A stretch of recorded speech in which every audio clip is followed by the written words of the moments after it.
മലപ്പുറം തിരൂരിൽ 9 മാസം പ്രായമായ പെൺകുഞ്ഞിനെ 1.5 ലക്ഷം രൂപയ്ക്ക് വിറ്റു.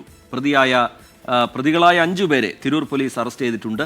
കുഞ്ഞിനെ രക്ഷപ്പെടുത്തി CWCക്ക് കൈമാറി. തമിഴ്നാട് സ്വദേശികളാണ് കുഞ്ഞിനെ വിറ്റവരും വാങ്ങിയവരും.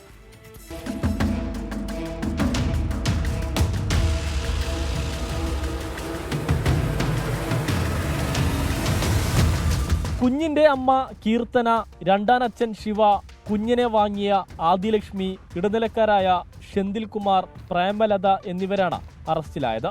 തിരൂരിലെ വാടക ക്വാർട്ടേഴ്സിലാണ് കീർത്തനയും ശിവയും താമസിക്കുന്നത്. കഴിഞ്ഞ ദിവസം മുതൽ കുഞ്ഞിനെ അവർക്കൊപ്പം കാണാതായതോടെ അയൽവാസികൾ പോലീസിനെ വിവരമറിയിച്ചു.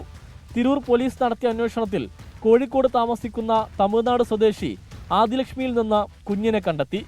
കീർത്തന, ശിവ, ആദിലക്ഷ്മി എന്നിവരെ ചോദ്യം ചെയ്തതോടെ ഇടനിലക്കാരായി പ്രവർത്തിച്ചത് ദമ്പതികളായ ഷെന്തിൽകുമാർ, പ്രേമലത എന്നിവരാണെന്ന് പോലീസ് കണ്ടെത്തി. 1.5 ലക്ഷം രൂപക്കാണ് കുഞ്ഞിനെ വിറ്റതെന്ന് പ്രതികൾ സമ്മതിച്ചു.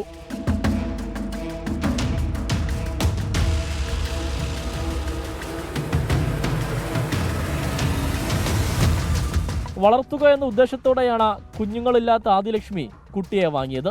കോടതിയിൽ ഹാജരാക്കിയ പ്രതികളെ റിമാൻഡ് ചെയ്തു. കുഞ്ഞിനെ CWC സുരക്ഷിത കേന്ദ്രത്തിലേക്ക് മാറ്റി. നൊന്തു പ്രസവിച്ച സ്വന്തം കുഞ്ഞിനെ അമ്മ തന്നെ വിൽക്കുക എന്നുള്ളത് ഞെട്ടിപ്പിക്കുന്ന കാര്യമാണ്. പക്ഷേ പോലീസിന്റെയും അയൽവാസികളുടെയും അവസരോചിത ഇടപെടൽ പ്രതികളെ നിയമത്തിന്റെ മുന്നിലേക്ക് എത്തിച്ചു. ക്യാമറാമാൻ മുഹമ്മദ് അർഷക്കിനൊപ്പം സമീർ ബിൻ കരീം, 24 തിരൂർ.